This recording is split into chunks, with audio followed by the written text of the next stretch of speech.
Hey guys, what's happening? Thanks for tuning in and watching, coming back. Really appreciate it. Hope you're having a super awesome day. And my day is going pretty well simply because it's almost over. And that is, I just got back from a trip to San Francisco, and I got about 5 hours of sleep last night because I got home at like almost 3 in the morning. So I'm a little tired, but I had a video I wanted to do, and here it is. So the video is really about, the best way to say this is I take a lot of crappy photos.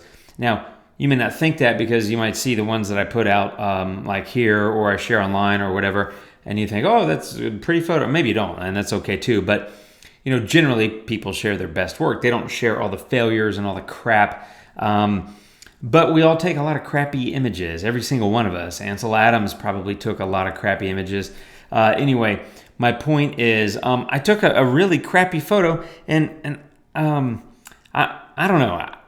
I like the idea of the photo. I didn't like the execution of the photo for a lot of reasons. But anyway, let me show you the photo. So I'm sitting here in Luminar Flex, which I absolutely adore, by the way. And I continue to use Flex quite a bit, both with Lightroom and as a kind of a standalone app right now. But anyway, so here's the photo. It's in London. This is the like walkie-talkie building over here and that sort of thing. But River Thames. I like the idea of the photo, which is here's a densely populated, some high rises. There's some construction going on. But, admittedly, it's a crappy photo. I mean, it was a quick snap from the top of the, like the Tate Modern, I think it was. We were up on a balcony there looking out over the city. And I do this a lot. I'm somewhere and I just take what I'd call a casual snap. It's not really intended to be a great photo. But sometimes I take these photos and I'm like, I just want to make something out of it. It doesn't have to be something great because, the whole garbage in, garbage out thing, I think, applies in photography very much, which is to say, you can take a crappy photo and you can do all kinds of stuff to it. You're not going to turn it into a masterpiece in post just by post-processing. Can you make it more colorful? Yeah. Can you make it more interesting? Yeah, and that's what I'm hoping to do here. Can you make it, maybe worthwhile? Yeah, sure, but you're not going to take a garbage photo and turn it into a masterpiece. And so that's not what this is about. This is not about, I took something that was horrible and I made it amazing because, look at the photo. You're not going to make that amazing. But I think I made it more interesting, and I like to do that with my casual snaps, if you will. And frankly, I just like to explore the artistic stuff, as you know, which is throwing filters at images and just jacking around until I get to something that I like. And it took 17 filters, so I need to get going if I'm going to show you this stuff. Here's the end result. Lots of color, lots of light changes, color changes, light changes. I got a texture on there. I did a whole bunch of stuff, so I'm going to go reset all these filters, and we're going to walk through it, and we're going to start that right now.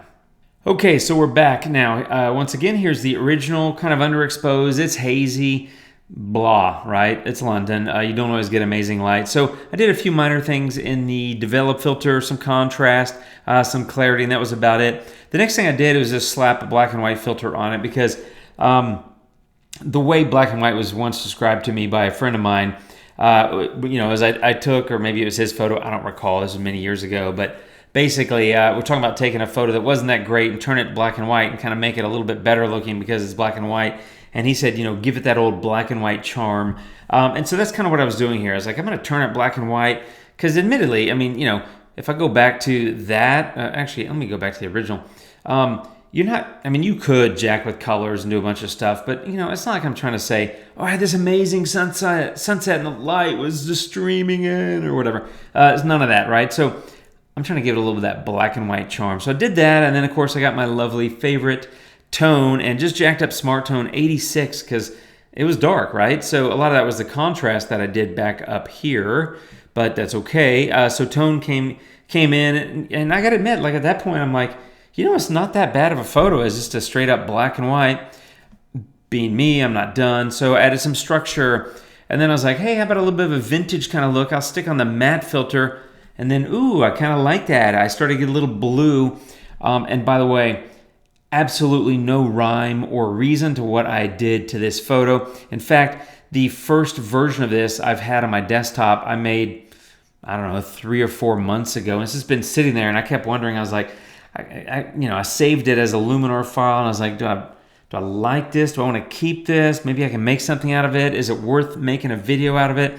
And then I spent another 30, 45 minutes on it tonight before I started making this video to get to the final result. So I'll sometimes do that. I'll just let things sort of sit on a shelf, virtual shelf, if you will, for a long time and just kind of stew until I get inspired or I just get sick of it and delete it.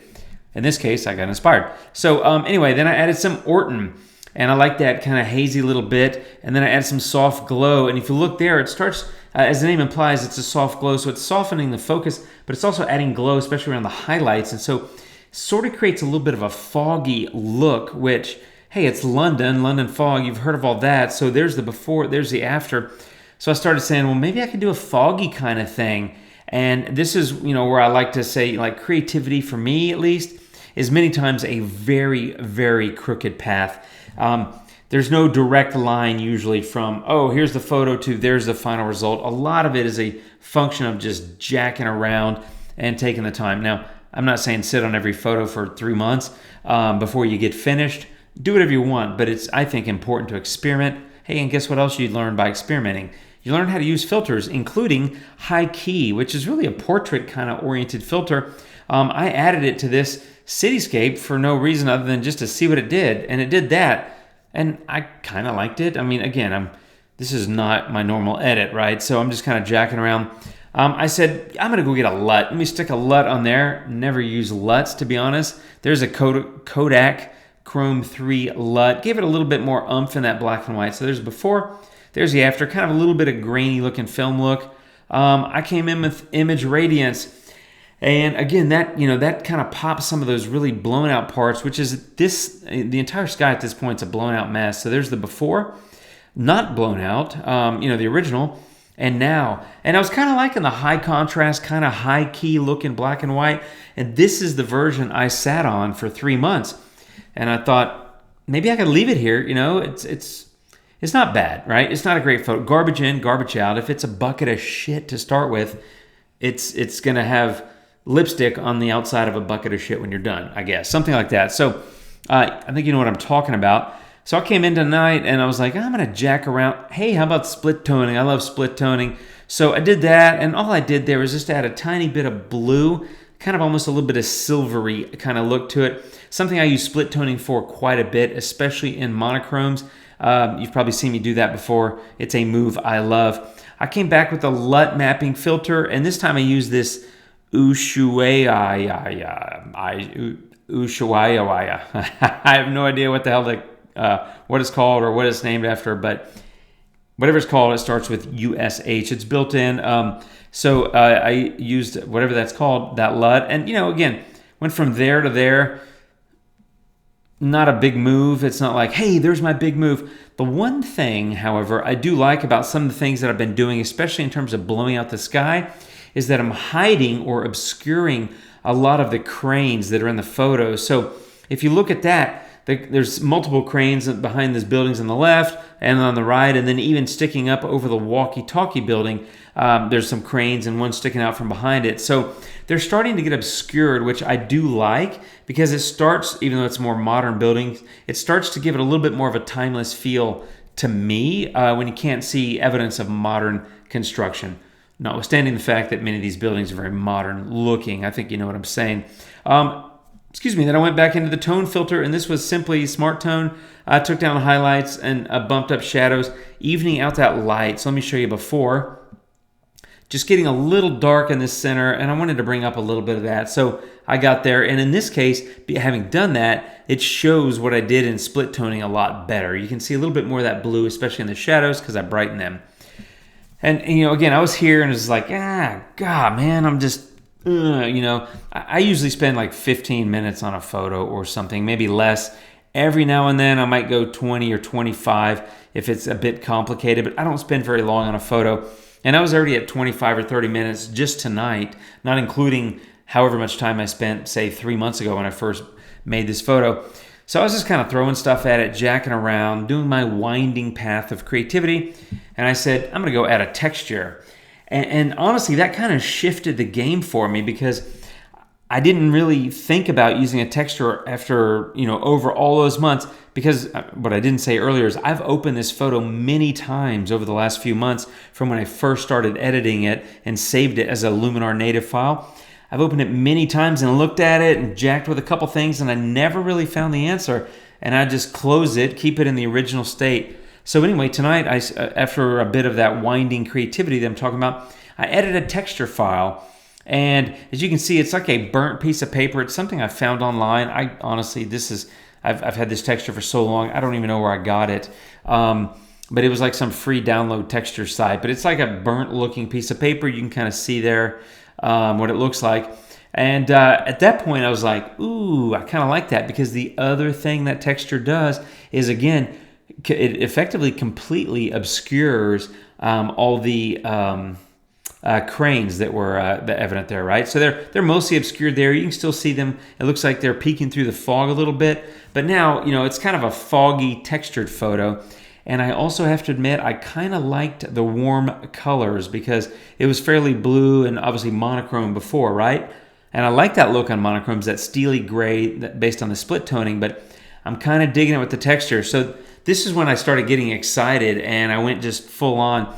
Next up was color balance, which I adore. And this was simply like bringing some color back into it. Even though I made it a black and white, I took the colors out, with like filter number 2, and on filter like 15, I'm basically, or 14 or 15 with the texture and color balance, I'm starting to bring some color back. So in here, I moved shadows kind of to the blue in the top and the bottom slider there. Midtones, I went kind of a warmer at the top one and cooler in the bottom, more toward the blue. And then in highlights, I kind of went warmer. So I went more toward the red on that top slider and more toward the yellow on that bottom slider. So color balance can be your best friend, and I just highly recommend taking your time. I consider myself fairly comfortable with color balance, and I was honestly getting frustrated trying to find just what I was looking for, just the right and I didn't know what it was. I didn't have it in my mind. I just knew that I got to here, and I kept messing around. I was like, that's just not it. I'm missing something. I don't know what it is. And I nearly just deleted color balance and went back to the texture and said, forget it. But I persevered, and the way I persevered was I added color temperature. And what I did there is just warmed it up a little bit, and that's kind of what I was liking. Instead of messing with shadows, midtones, or highlights individually in color balance, I just got color temperature and just warmed up the whole damn thing. So I went from there, a little bit of pink, a little bit of purple, a little bit of blue, and I went a lot warmer here. So now it's more that monochrome. Well, that's not true. Kind of basically black and white, if you will, sort of, with orange kind of overlay. So it more mimics that texture, and I kind of like it. I think it looks better. If I took off color balance, I don't like it as much. So it's really a combination of having color balance and driving that color balance car as far down the road as I felt like I could get it, and then adding color temperature just to give it a little bit of a boost. Another thing that may work here would be golden hour, for example, which kind of warms up the whole photo, but that's kind of what I was going for. And after I did it, I was like, yeah, I kind of like that. And then it was a vignette. And a vignette was just a simple thing, no big deal, easy peasy, lemon squeezy, and I'm done. So that's my photo. So here we go. I went from a total snap. Literally, I took the photo for one reason, and the reason is I had the view, and I was looking out over that, and I was like, oh, that's a cool view. Not, sometimes these are like studies, or they're memories for me that I take the photos for, not like, hey, I want to do something artistic. So I can't tell you what I was thinking then, because this was more than a year and a half ago, but I'll often be in a place, and I know the photo is just going to be a complete bucket of crap, but I'll take it anyway, just because it's a memory, right? And I like that. So anyway, I turned it into that with 17 filters. There's the before, there's the after. And that's it, my friends. My point of the video is there a point to this video, Jim? I think there is, that you can take a bad photo and you can put lipstick on it and make it a keepable photo. You're not going to make it a great photo, most likely, and you're unlikely going to, you're not really going to make it a masterpiece. And to be clear, my goal is not every time I edit a photo, hey, let's make a masterpiece. I have a handful of photos I've taken over the years that I think, in my opinion, purely my artistic opinion about everything I did to the photo, both in the field and in post-processing, and just alignment of light and subject matter or whatever composition. I'm like, that's freaking beautiful, man. Like I've got a handful of those over the years. I've got a chunk of photos that I think are pretty good. I've got a chunk that are fair, and then I've got a big chunk that are just complete buckets of junk, as I've said. And so this is kind of in the bucket of junk category, like that. But you know what? I'm going to probably just export this, put it on my Flickr account, and not that that's really anything important. I just like to put things on Flickr, but I don't know. I kind of like it. So that's the end result. Point being, don't hesitate to experiment. Allow yourself to go down a creative, winding path of discovery as you try to find out what it is that's really sparking joy for you in that particular photo. And I think I found it. And truth is, I'm going to save this as a Luminar file. And for all I know, in the next 20 minutes or in the next 2 weeks or months, I might be back at this photo doing something different. But that's where I am for now. I'm stopping. I'm signing off. Thanks for watching, my friends. I really appreciate it. I will be back soon as I can with another video. I'll see you then. So have a great day. And what else? I always say adios. I'm working up to it. I'm trying to build up to it. So thanks for watching. Have a great one. Take care, my friends. I'll see you later, and adios.